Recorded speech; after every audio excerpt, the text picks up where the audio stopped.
Olá, queridos seguidores. A gente vai ter um tema muito interessante, que é um tema que chama muita atenção, que é o bullying nas escolas, uma interface entre educação e saúde. A gente vai falar com a professora doutora Juliane Messias Cordeiro Sampaio, doutora em ciências pela USP. Foi uma das primeiras pesquisadoras a abordar o cyberbullying e estudar um pouco sobre esse assunto. Espero que vocês gostem e a gente agradece muito a presença da professora Juliane, que é uma das organizadoras desse evento também, e está aqui contribuindo com a gente para levar esse conteúdo para vocês sobre saúde da criança e do adolescente. Professora Juliane, muito obrigado pela sua participação e pode ficar à vontade. Oi, pessoal, tudo bem?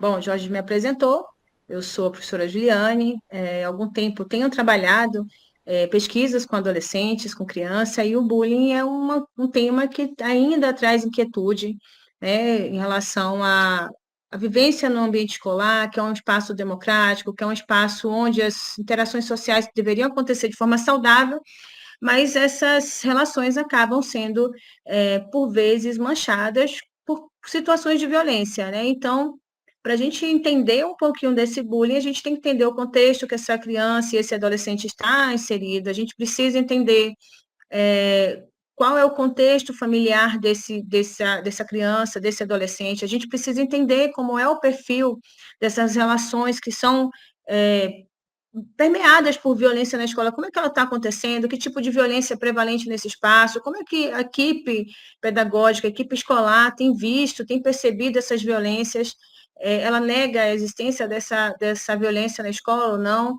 Então, para a gente entender um pouquinho sobre o bullying, né, a gente precisa entender que é, de onde ele surge, como é que ele surgiu, como foi percebido pela primeira vez. Então, a gente tem como objetivo dessa discussão apresentar os conceitos relacionados ao bullying, alguns dados, né, epidemiológicos, alguns dados relacionados ao bullying no país, por que aumentou ou diminuiu, discutir algumas estratégias de intervenção, e aí nessas estratégias de intervenção eu vou apresentar a minha proposta de tese de doutorado, né, quando eu fiz, o que foi apresentado, como é que foi feito, né, o que surgiu um pouquinho antes dela, essa intervenção ser implementada, o que foi feito antes, e abordar um pouquinho essa interface entre educação e saúde, porque a gente sabe que são setores hoje para trabalhar a questão da violência, e outros temas mais relacionados à saúde, à vivência nesse espaço escolar, né, e o ciclo de vida dessas crianças e adolescentes, a gente precisa fazer essa parceria entre esses setores, integrar ações para que realmente haja uma percepção de um ambiente acolhedor, de afeto, para que realmente o processo de desenvolver-se, né, de se desenvolver, ele seja permeado de afeto, tá? Então, vamos lá, o bullying é um conjunto de atitudes agressivas, é um conjunto de violências, e esse conjunto de violências é um conjunto grave, é um conjunto de situações que causam medo, dor, mágoa, tristeza, vergonha. Elas são situações que não são banais nem corriqueiras, elas não acontecem de maneira singular, né? Eu me esbarro no menino, o menino fica chateado porque eu pisei no pé dele, ele me empurra, meu coleguinha. Não, ele acontece de maneira intencional, onde o agressor ele percebe uma desigualdade de poder, né, com a vítima, com aquela pessoa que ele seleciona, ele vê um potencial para ser vítima, e ele começa a sistematizar ações violentas de qualquer natureza de violência. Eu vou apresentar as formas de violência para vocês, e ela é uma forma repetitiva. Então, ela começa e ela vai ter uma perpetuação até que esse ciclo seja interrompido por um adulto que seja capaz de intervir de maneira efetiva, de maneira assertiva com esses meninos. Então, geralmente, não ocorrem com nenhum motivo evidente, e em algum tempo eu trabalhei com meninas em situação de liberdade assistida, e essas meninas, elas vieram justamente por prática de bullying. Então, isso foi no início dos anos 2010, 2011, e essas meninas, eu comecei a ter contato com elas, fazer esse processo de imersão na temática, o que elas trouxeram para mim é que elas ficavam com raiva de meninas que elas achavam mais bonitas do que elas, que elas tinham raiva de meninas que eram mais inteligentes do que ela, e que elas queriam bater em meninas que tinham notas melhores do que elas. Então, o simples fato de uma menina existir e ter características físicas diferentes das delas, foi um motivo suficiente para poder elas desferirem ações de violência contra essas meninas. Então, elas batiam nas meninas, elas faziam o que nós chamamos de pedágio.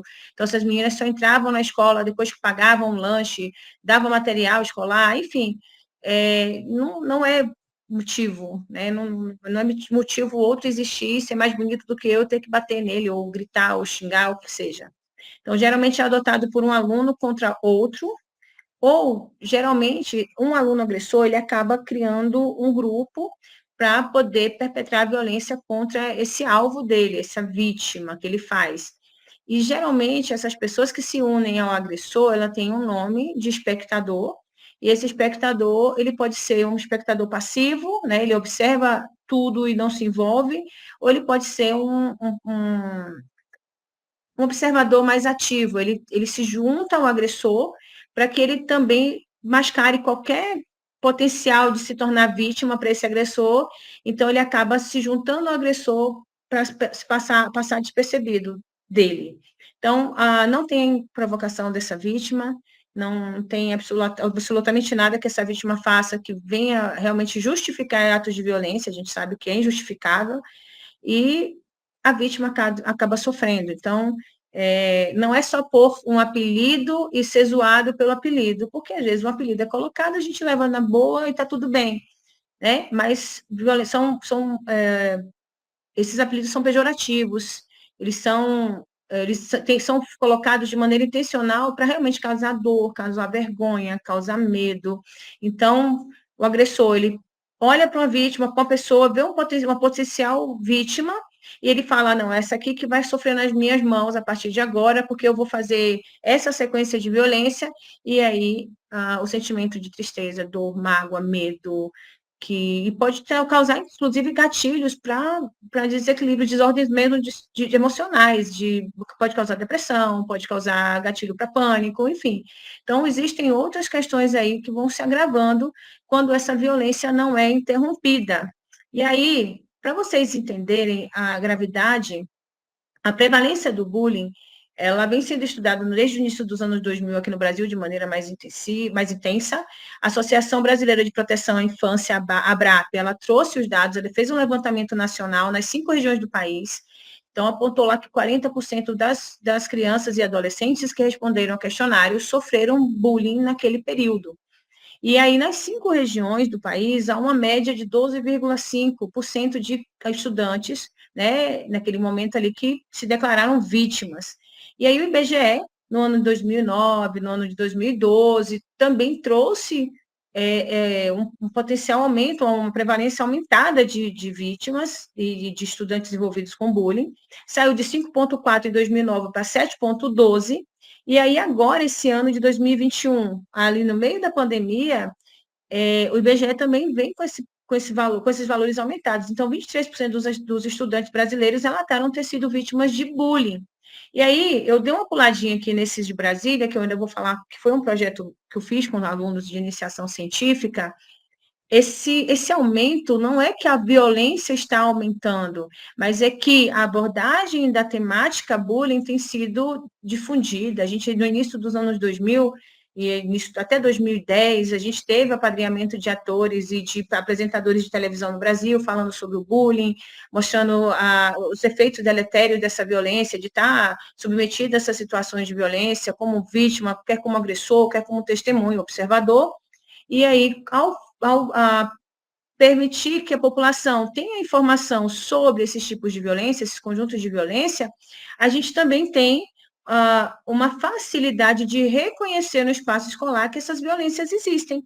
Então, esse aumento não é que a violência só aumentou, mas também que há um reconhecimento desta violência. Então, em Brasília, no ano de 2018, 17 e 18, nós fizemos uma coleta de dados nas 14 regiões de ensino do Distrito Federal. Então, essas regiões de ensino, elas estão associadas ao que nós chamamos de cidade satélite, né?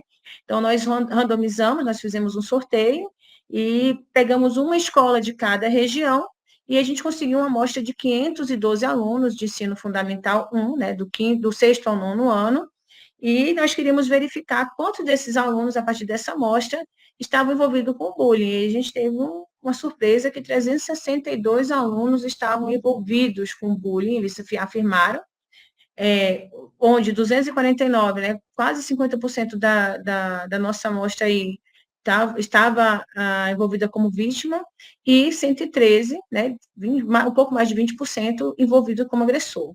E aí, quando a gente, desde o processo de doutoramento, né, quando eu comecei a estudar sobre bullying, quando eu comecei a ter uma imersão numa escola, quando eu comecei a manter essa aproximação com a temática, a gente começou a observar um viés que são esses agressores. Geralmente, a escola já reconhece quem é a criança ou adolescente que mais coloca apelido, que mais briga, que mais está envolvido com confusões, quem mais faz vítimas.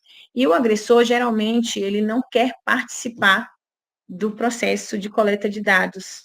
E é o direito dele, como pessoa de pesquisa. E alguns que ainda topam participar, quando uma das perguntas é um questionário baseado num estudo de Dan Ollius, que é um norueguês, que trouxe à tona essa questão da discussão sobre o bullying em 1973, a gente ainda usa esse material dele também adaptado ao Brasil, a gente começou a perceber que alguns desses agressores, eles colocam assim, a gente tem uma pergunta e tá lá, ó, você bateu, você humilhou, você xingou. Então, a gente aponta todas as formas de violência que poderia ter sido feita, né, por um agressor, ele coloca que não fez, e aí, em seguida, lá, foi menos de 6 meses ou mais de 6 meses que isso aconteceu? Ele coloca lá, tem menos de 6 meses. E ele começa a responder como se ele fosse um agressor, e o que ele fez, e o que ele sentiu por agredir alguém, e aí a gente, obviamente, a gente perde essa parte da amostra, mas quando a gente começa a fazer uma análise mais profunda, ele é um agressor. Eu estou perdendo essa amostra porque ele está dizendo, ele se autodeclara não sou agressor, que ele já deveria encerrar ali a resposta no questionário, porque lá tem informação, ó, se você respondeu não precisa responder mais nada. E ele segue respondendo, ó, eu bati, eu xinguei, eu humilhei, eu bati porque eu senti raiva, porque ele tirou uma nota melhor do que eu. E lá tem uma parte qualitativa também que a gente faz essa análise. Então, a gente tem um número maior de agressores, só que eles acabam omitindo essa informação, ou porque não querem participar, ou porque eles negam que são agressores, né? Então, assim, é um viés que a gente tem relacionado ao bullying. E aí, os atores envolvidos nesse bullying, eu já estou falando para vocês de agressores, de vítima, então, assim, cada um tem um papel específico nessa violência. O agressor, ele tem um nomezinho em inglês que é chamado bully. Ele é uma pessoa que inicia essa perpetração das violências e que perpetua essas ações do bullying, né? Então, ele tem uma falsa sensação de que ele tem poder, ele tem uma falsa sensação de que quem manda naquele espaço é ele, que é ele que domina aquele espaço escolar, ele é uma pessoa que é temida por outros colegas, ele tem admiradores também, tem algumas pessoas que são observadoras, mas admiram esse papel que ele representa, e existem alguns teóricos, né, que referem que esse agressor é uma pessoa mau caráter, ou que tem uma personalidade duvidosa, e nesse processo de aproximação com o tema, a gente sabe que existem algumas psicopatias que estão relacionadas aos comportamentos sociais e inadequados, que são realmente hostis para convívio em conjunto, mas a gente também tem uma outra aproximação, um outro olhar, né? Por vezes esse agressor, ele só está espelhando aquilo que ele convive na comunidade dele. Ele está espelhando as vivências dentro da família, às vezes são famílias que são disfuncionais, né? E eu falo disfuncional no sentido de uma comunicação violenta, de abusos em relação à violência entre seus familiares, né? Então, assim, eles chegam no espaço escolar e reproduzem aquilo que eles aprendem no seu espaço, no seu primeiro convívio social, que é a família. E também nesses espaços onde eles moram. A gente sabe que a violência urbana ela é crescente e, por vezes, eles vivenciam isso e admiram pessoas que têm esse poder nas mãos em relação ao espaço, o contexto que eles estão imersos, então eles acabam reproduzindo isso na escola, trazendo a violência urbana para dentro do espaço escolar. E aí a gente tem a vítima é o bode expiatório da situação, ele é um alvo das agressões, ele acaba sofrendo danos físicos, morais, sociais, materiais, psicológicos. Então, ele é alguém que aponta, além de algum atributo que cause chateação, raiva, inveja do agressor, ele ele também tem alguma coisa que aponte, que desponte, e esse agressor perceba que ele pode ser dominado. Então, ele acaba dominando, o agressor acaba dominando essa vítima por meio dessas ações violentas. E aí vem um terceiro grupo, que são esses observadores, essas testemunhas ou espectadores, eles são aqueles que observam todo o processo de violência, eles estão próximos desses atos de violência e também desses outros atores, vítimas e agressores. Eles podem ser passivos, né? Então, eles vão olhar para a situação, vão perceber essa situação e se unir ao agressor, ou ele vai cobrir essas ações do agressor por medo, ou ele pode ser alguém que seja uma testemunha de todo esse ato e relate para um adulto responsável que seja capaz de tomar alguma medida assertiva. Por exemplo, a testemunha ela pode referir a situação de violência observada para seus pais comunicarem à escola sem que esse observador seja identificado pelos colegas, né? Para que eles não sejam reconhecidos, como eles mesmos falam, como X9. Então, o que a gente faz, hoje a gente tem uma pesquisa da Salmi Vale, se não me falha a memória, esse é o nome dessa italiana, é uma professora italiana que pesquisa sobre isso, e o trabalho inicial dela foi fortalecer essas testemunhas para que, ao observarem qualquer ato de violência que os professores, pais, demais pessoas da equipe pedagógica não tenham percebido, eles relatem isso para alguém, algum adulto que tenha a possibilidade de tomar essa atitude, de dialogar, de tentar mediar esse conflito percebido. Tá? E aí, para a gente entender quais são esses tipos de violência que podem ser percebidas em relação à repetitividade, intencionalidade, a gente começa lá com agressão física, e essa agressão física é uma agressão física corpórea mesmo, de bater no outro, de empurrar o outro, de socar o outro. Dentro dessa agressão física ainda vem os abusos sexuais, que podem estar associados aqui, e a gente também tem o furto ou a subtração de bens materiais do colega. Então, eu falei do pedágio, de você só entra se você pagar um lanche para mim, de tomar materiais, que são materiais que chamam a atenção do agressor. A gente tem a violência social, né, isolamento social, exclusão, principalmente isolamento por conta de difamação, de boatos, de mensagens negativas a respeito da vítima, e isso nós chamamos de fofoca. Nessa verbal, a gente tem insultos, xingamentos, algumas ameaças, humilhações públicas, situações que são vexatórias, comentários depreciativos, os apelidos, né, por apelidos, ser xingados por esses apelidos. E aí vem o cyberbullying, que é algo novo, um grupo de violências que acontecem, que durante o meu processo de estudo para o doutorado, a gente não conseguiu um número grande, até porque a gente tem o boom do uso das redes sociais no período pandêmico, a gente já tinha um processo crescente, mas o boom foi no período pandêmico, que era a nossa única forma de comunicação, no período de isolamento social, fora da nossa família, fora do ambiente de casa, e aí esse cyberbullying vem através de divulgação de fotos, de imagens, de maneira vexatória, de mensagens de ofensas, de fofoca. Então, assim, tudo que acontece nesse espaço, usando as tecnologias de informação e comunicação, essas TICs, aí envolvendo qualquer ato de violência, então isso nós chamamos hoje de violência cibernética, que é o cyberbullying, tá? Então, para a gente entender que existem atores envolvidos, para a gente entender que a violência existe, ela existe em todas as escolas de todos os países, de interior e de grandes capitais, né, de grandes centros. A escola não pode negar a existência do bullying, ele está ali, ele faz parte mesmo dessas interações humanas, estão envolvidas com emoções, com sentimentos, com disputa de poder, isso é inato do ser humano. E para isso, quando a gente reconhece que a escola tem episódios de bullying, que tem pessoas envolvidas sofrendo com bullying em qualquer nível de ator social em relação a vítima, agressor e testemunhas, a gente precisa pensar numa intervenção. E para começar a pensar numa intervenção, eu preciso, antes de tudo, entender como é as relações, como é a dinâmica dessa violência nesse espaço.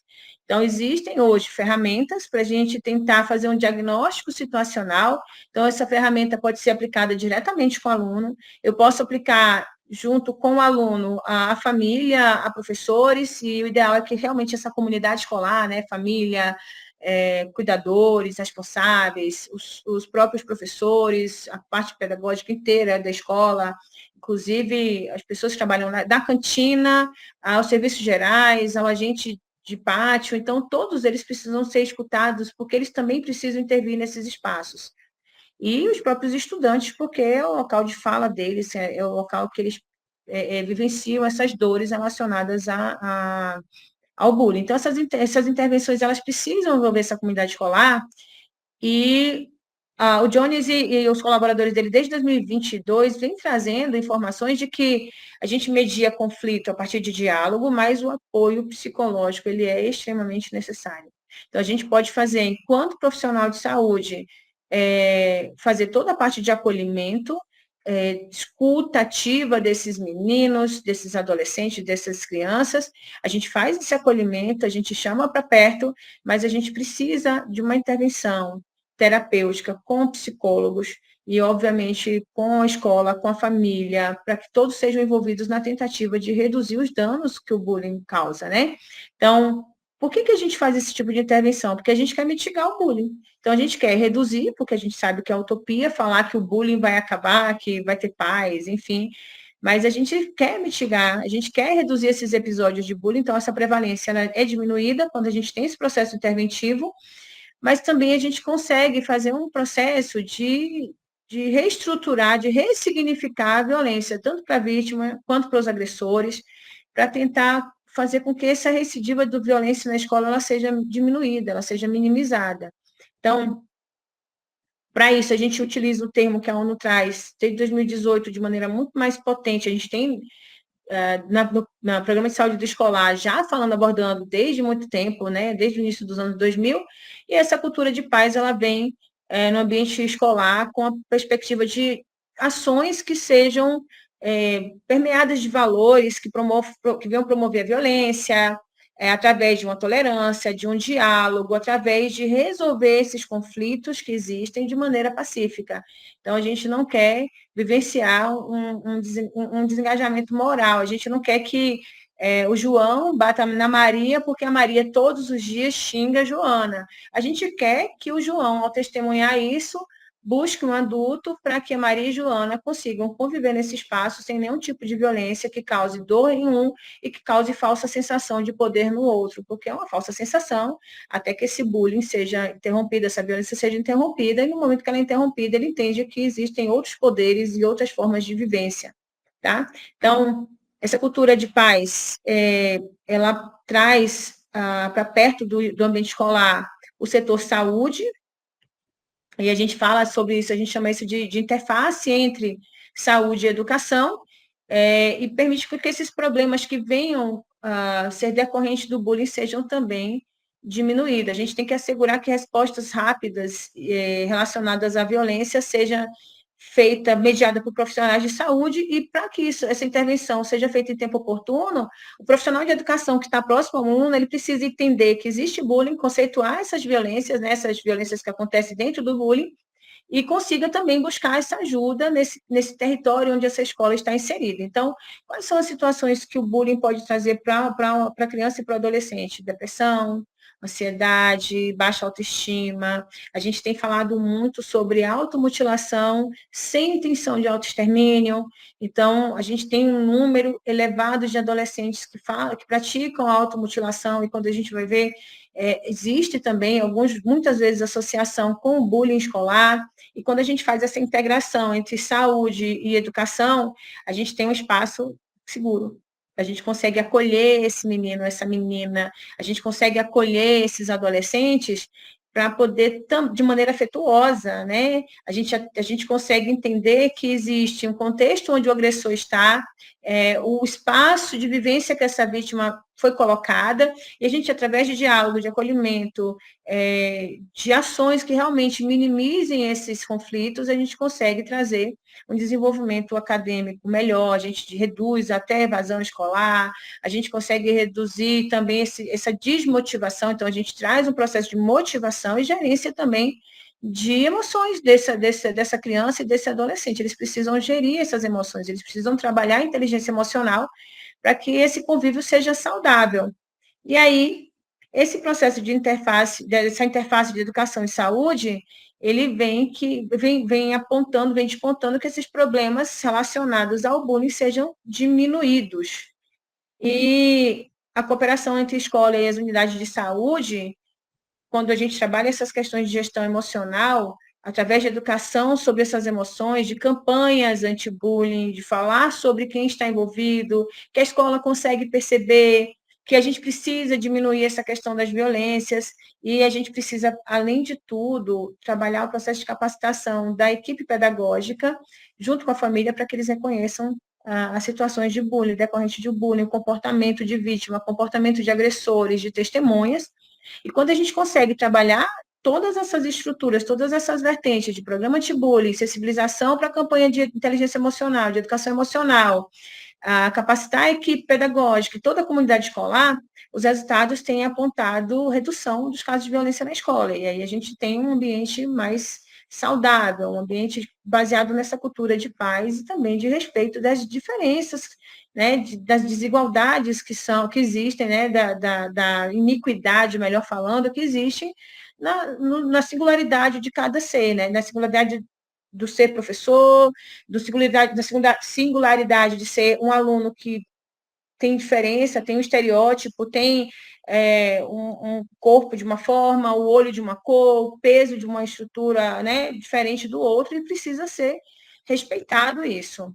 E aí, quando a gente trabalha esse processo de intervenção, é a pergunta que a gente sempre deixa, a escola, a academia, quanto pesquisadora, né, os professores, as próprias testemunhas, né, os observadores, eu posso ajudar? E a vítima precisa entender que ela não está sozinha. Só que o agressor, ele também precisa entender que ele não está só nesse processo, né? Quando eu entendo que o agressor, ele está espelhando as violências que ele está submetido no seu contexto familiar ou no contexto comunitário, existe aí também, às vezes, um pedido de ajuda através desses atos de violência e a gente precisa intervir. Então, quando a gente fala sobre a vítima, essa comunidade escolar tem que estar próxima dessa vítima, ela tem que confiar nesse adulto, essa vítima tem que confiar nos seus pais e tem que confiar nesse adulto que seja capaz de tomar medidas assertivas. Então, o processo todo é de aproximação da vítima, né, construção de vínculo que a gente usa tanto na atenção primária e através do diálogo, por meio de um diálogo de acolhimento, de entender que a vítima, que ela precisa entender que ela não está sozinha. E a gente precisa trabalhar esse processo de resiliência, de passar por cima desse processo, sem a necessidade de descontar a violência, de ser um perpetrador também de violência. Tanto crianças quanto adolescentes, eles precisam entender que os atributos falados ou impostos pelo outro ou por outros, não representam aquilo que de fato ela é. Então, são formas que as famílias, em suas culturas, né, singulares, conseguem falar com elas, trabalhar de maneira adequada, por meio até do coping espiritual, pode ser envolvido aqui, mas também apontar que alguns atributos que ele tem, ou formato de nariz, tamanho do cabelo, cor do cabelo, tipo de cabelo, que aquilo ali é dele, que aquilo ali é o belo para ele, que isso precisa ser respeitado pelos outros. Então, a gente orienta a não revidar, né? Existe uma forma que eu falo que é muito grave quando eu trabalho com pais, né? Se você chegar apanhado em casa, você apanha de novo. Ou se alguém fizer isso com você e você não revidar, você vai chegar em casa e vai sofrer as consequências. Isso é uma das coisas mais graves que tem, porque ela vai sofrer a violência e ela não vai ter a pessoa que seria a referência para ela se sentir acolhida, é o adulto, né? É o familiar que está falando que se você chega violentado, você vai ser violentado de novo. Então, se ele já tem medo, vergonha, dor, sente mágoa do agressor na escola, ele não vai falar para os pais. Então, ele vai continuar sendo submetido às práticas de violência de um colega, de um par, durante o processo de vida até que ele consiga sair desse espaço ou, em casos mais graves, causar uma tentativa de autoextermínio, de ação de autoextermínio. Então, assim, precisa ser acolhido de maneira adequada. Os pais precisam ser esse porto seguro, os professores precisam ser esse porto seguro. Quando eu falo pais, eu falo qualquer responsável por esse adolescente, por essa criança. E aí, o trabalho feito em parceria com apoio psicológico. Eu preciso de um profissional da psicologia para estar, de fato, trabalhando com essa criança, com esse adolescente vítima, para que ele realmente consiga ressignificar esse processo de dor, de violência, e conseguir conviver de maneira saudável com outros pares, né, a partir de então. Aqui tem uma imagem da Mafalda, que é o que eu acredito em relação aos agressores. Eu acho que o agressor, ele grita por socorro, né? É um espaço de dores que ele vivencia, experiencia. O agressor, ele tem vários conflitos internos, né? A família e a escola tem que estar atento também ao seu comportamento. Ele precisa entender que não é típico da idade. Algumas reuniões que eu participei com pais, que a gente identificava esses agressores, eles falavam, meu filho é difícil mesmo. Não, seu filho não é difícil, seu filho é um agressor e precisa interromper essa agressão, porque quando a gente não interrompe a agressão, a tendência é que esse agressor, ele comece a perpetrar cada vez atos mais violentos e mais graves contra vítimas. Então, hoje, a gente tem uma resolução nacional, uma legislação agora criminalizando o bullying. Eu, particularmente, sou contrária a isso, porque eu acho que são crianças e adolescentes que precisam de cuidados e não de punições apenas, mas de cuidados, e esse apoio psicológico ele é extremamente importante. O agressor, as pesquisas têm apontado que eles sofrem bastante, só que o sofrimento dele é de outra maneira. Ele sofre e descarregam todas as suas frustrações, seu sofrimento em outra pessoa e de maneira negativa, né, através de atos violentos. Então, a família, a escola precisa amparar esse adolescente. Então, a família, ela é o ponto de apoio de tudo, a escola é de reconhecer que existe essa agressão, e aí vem o papel, né, e as atribuições dos profissionais de saúde no processo de intervir, de reconhecer, de intervir, de referenciar esse estudante para o tratamento e acompanhamento psicoterapêutico. A gente precisa identificar se existem outras questões associadas, como, por exemplo, o transtorno de personalidade, onde precisa também de um amparo psiquiátrico.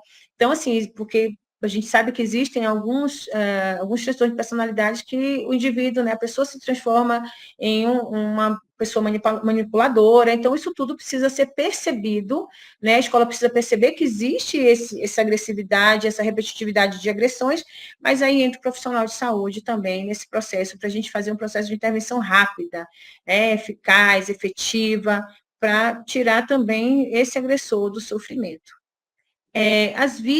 Antes de falar sobre inteligência emocional, os observadores, eles também sofrem quando eles percebem que existe um colega sendo violentado, sendo vitimizado.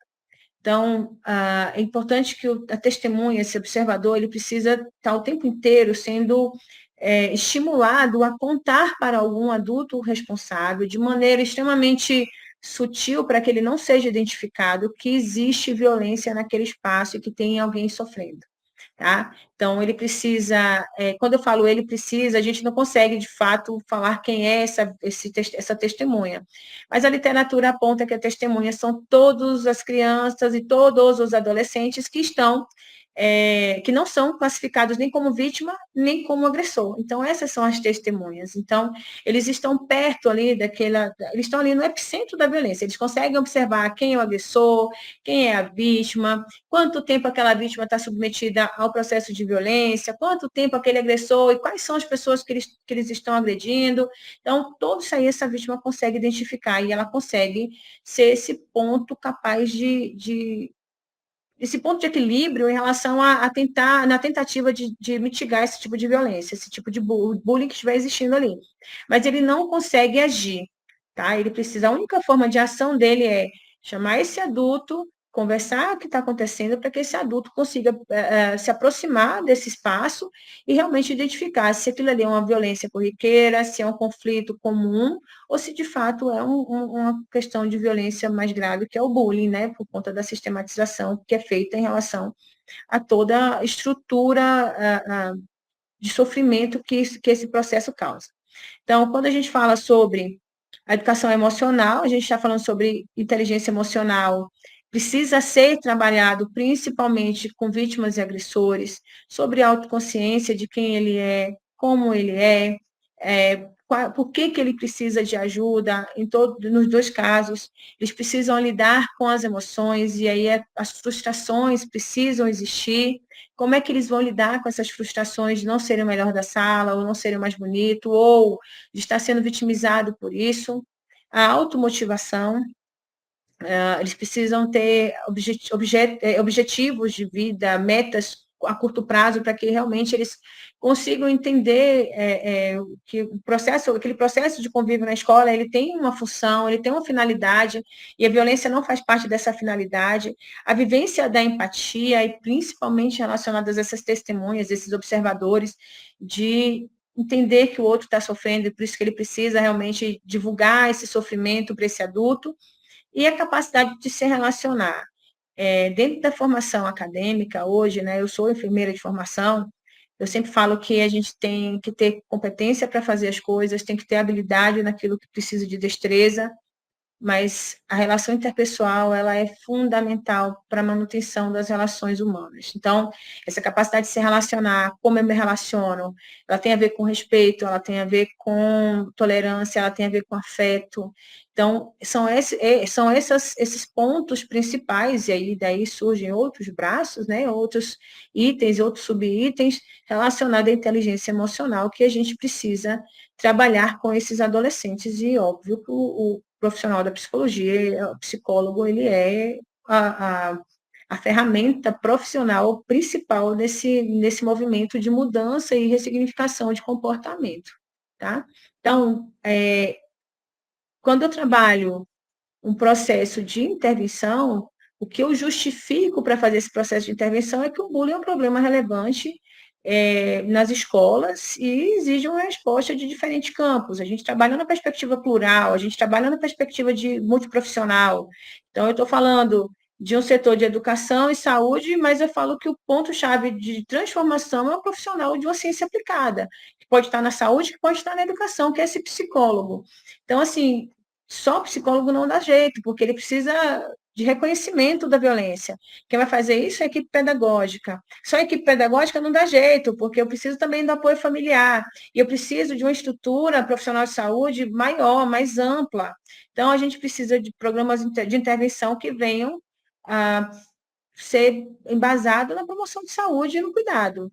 Então, a gente precisa trabalhar a consciência do estudante em relação a essa vivência no espaço de violência. Então, quando a gente falar de um modelo emancipatório que estimula o empoderamento e participação dessa pessoa, a gente está rompendo com o paradigma de um cuidado voltado apenas para as questões biológicas. Eu estou falando de questões sociais, eu estou falando de convívio social, eu estou falando de ser um ser político, né? Estou falando de democracia, de reconhecimento de que somos diferentes, que temos ideias e ideais diferentes, mas que precisam ser respeitados, para que esse espaço, que é um espaço social, que deve ser agradável, de conhecimento, de formação de sujeitos, né, de pessoas que se relacionem bem, não seja manchado por atos de violência de alguns grupos ou de algumas pessoas. Então, quando eu trabalho esse processo de intervenção, eu preciso fazer a formação de professores, que é o que está na ponta com esses meninos em sala de aula, eles precisam conceituar de maneira adequada o que é esse bullying, o que é o bullying, quais são as formas de manifestação, qual é a dinâmica nesse espaço que ela está, como é que acontece isso na sala dele. Eu preciso envolver famílias, a família também precisa identificar mudanças de comportamento ou comportamentos que não são adequados para a faixa etária, ou comportamentos associados à busca de informações de violência, ele precisa entender como é que esse adolescente, essa criança está vivenciando aquela fase, e aí esses pais ou responsáveis, eles precisam ser essa ponte, né, com a escola. Então, a partir daí, eu vou apresentar para vocês a intervenção que eu fiz com as turmas. Eu fiz meu trabalho de doutorado em Ribeirão Preto, na USP de Ribeirão, e esse processo ele começou com um projeto piloto em uma escola com características semelhantes à escola que foi o alvo da intervenção. Nós construímos um projeto que apresentava alguns domínios, e isso foi uma parte de um mestrado. Foi aplicado o método Delphi para poder ajustar todas as estruturas desse processo interventivo. Então, nós ouvimos juízes especialistas para poder ajustar todas as etapas desse processo, até que, de fato, essa implementação acontecesse. Então, a intervenção com a turma, eu utilizei o Círculo de Cultura de Paulo Freire, nós fizemos o levantamento vocabular, né, do que acontecia nessas salas, de como o bullying se manifestava nesses espaços. Nós trabalhamos com todas as turmas dos 2 turnos, do 6º ao 9º ano, que é um processo já de transição, saindo da educação básica, ensino fundamental 1, e ele vai transicionar ali para logo ir para o ensino médio. Então, a gente queria verificar como é que se dava essa relação nesse espaço, e aí nós começamos a fazer atividades em grupos. Então, foram feitas de mais distintas formas que vocês imaginarem, para a gente poder sensibilizar para o bullying, para que eles saíssem de uma banalização das violências, né, de algo que é rotina, que é corriqueiro, para algo que realmente, de fato, é mais grave. Então, nós trabalhamos para a vítima, com as vítimas, o valor da autoestima, mostrando para... Nós fizemos atividades com desenhos, nós fizemos atividades, algumas dinâmicas, nós teatralizamos com esses adolescentes, nós trabalhamos com essas vítimas o valor dela, independente de características físicas, características sociais, econômicas.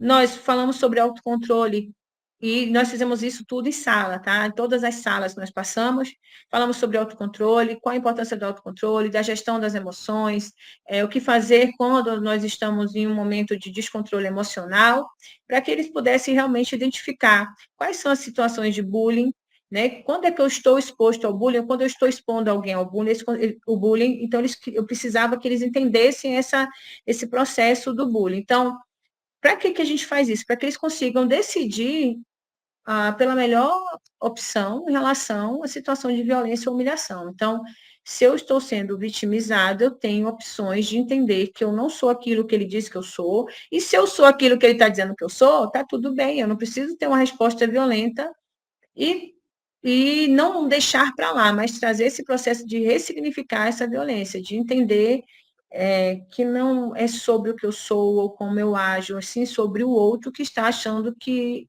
isso incomoda ele. Então, em relação ao agressor, ele entender que existem outras ferramentas, outras formas de redirecionar esses sentimentos negativos também. E isso tudo eu preciso de um apoio psicoterapêutico. Bom, os pontos relevantes que a gente viu nesse processo foi o papel do profissional de saúde. Quando a gente fala que tem um enfermeiro no ambiente escolar, é justamente para quebrar esse paradigma e essa visão reducionista que o enfermeiro ele tem que estar associado apenas às questões do processo saúde da doença do ponto de vista biológico. Eu preciso extrapolar esses muros aí. Então, eu preciso apresentar o enfermeiro como um promotor de saúde e mostrar a praxis da enfermagem como uma prática profissional. Então, existem demandas sociais que exigem uma resposta plural, multiprofissional, e o enfermeiro ele pode ser o ponto-chave, porque nós compreendemos o todo e nós entendemos para onde referenciar essa pessoa. Eu posso fazer essa ponte, então, com o processo de educação. Então, outros profissionais de saúde também, de acordo com as demandas e as violências, as manifestações das violências, podem participar desse processo, mas aqui é o ponto de vista de minha vivência, né? Então, a escola, ela tem um papel de identificação da violência, ela precisa reconhecer a violência e ela precisa buscar ajuda nesse processo de intervenção. E o papel da família é realmente de apoio para esses estudantes que estão envolvidos e fortalecer, junto com os observadores, as testemunhas, a necessidade de que eles falem que existem colegas sofrendo esses tipos de violência, vivenciando esses tipos de situações. Então, o bullying, ele existe, ele é real, ele causa danos, ele causa dor, ele pode causar complicações para vítimas e para agressores, do ponto de vista emocional, de saúde mental. Então, é um tripé aí entre saúde, educação e a família, que a esse grupo eu vou chamar de comunidade escolar, associado às crianças e adolescentes envolvidos, e eles precisam todos estar de uma maneira uníssona, gritando que naquele espaço não deve ter violência. Então, a gente, a partir desse som, né, desse único grito, dessas intervenções no espaço escolar, a gente consegue reduzir os casos de prevalência de violência. Um dos pontos que nós temos é a ambientação. Estudos internacionais têm apontado que o recreio é o local que mais acontece as situações de violência, então a gente precisa fazer com que esses espaços de recreio, de atividade livre para eles ali seja supervisionada por um adulto, sempre tem que ter adulto supervisionando esses espaços, mas aqui no Brasil mostra que as violências acontecem principalmente na sala de aula, no intervalo entre disciplinas, onde o professor sai de uma sala e vai para outra, né, quando muda de professor naquele momento. Então, os espaços que o aluno está na sala esperando o professor chegar, ou na saída que o professor sai antes da turma. Então, tudo isso aí são esses espaços que acontece a violência, então esses espaços também precisam, essas lacunas precisam também ser fechadas, e a gente sabe que existe o agente de pátio, de vigilância de pátio, a gente sabe que existem professores auxiliares para poder estar dando esse apoio e essas salas não ficarem vazias. Só que aí, por outro lado, a gente também sabe da dificuldade do setor educação no nosso país, a gente sabe, principalmente nas escolas públicas, a dificuldade de ter o número de pessoas adequadas para aqueles espaços, salas que são mais cheias, o professor que é sobrecarregado, mal remunerado, e por vezes ele acaba não percebendo que essas violências realmente são relacionadas ao bullying e não a violências típicas da idade, tá? E aí, para a gente encerrar, eu finalizo aqui a minha apresentação com Paulo Freire. Ele fala que ninguém ignora tudo, ninguém sabe tudo, todos nós sabemos alguma coisa, todos nós ignoramos alguma coisa, e por isso a gente aprende sempre. Então, eu agradeço a participação de todos vocês, eu pedi para que vocês sigam o canal, curtam. Se vocês tiverem qualquer dúvida, qualquer pergunta, vocês podem deixar aqui embaixo, né, nos comentários, e também vocês podem entrar em contato comigo pelo Instagram, está aqui meu Instagram, @Julie Sampaio, e juliane.sampaio, @ceubi.edu.br, eu estou à disposição. Quero agradecer mais uma vez a vocês pela atenção, pelo interesse pelo tema. Isso aqui é só uma pontinha desse iceberg, e trabalhar com as violências, trabalhar com isso, ela traz uma gratificação, porque quando a gente apreende sobre a violência, a gente consegue criar estratégias de intervenção, minimizar os riscos, né, causados por essa violência, e a gente consegue cuidar do amor da vida de alguém. Então, muito obrigada pela participação de vocês, estou à disposição. Professor Jorge e a turma toda aí do Senascal, muito obrigado pelo convite, estou à disposição de vocês.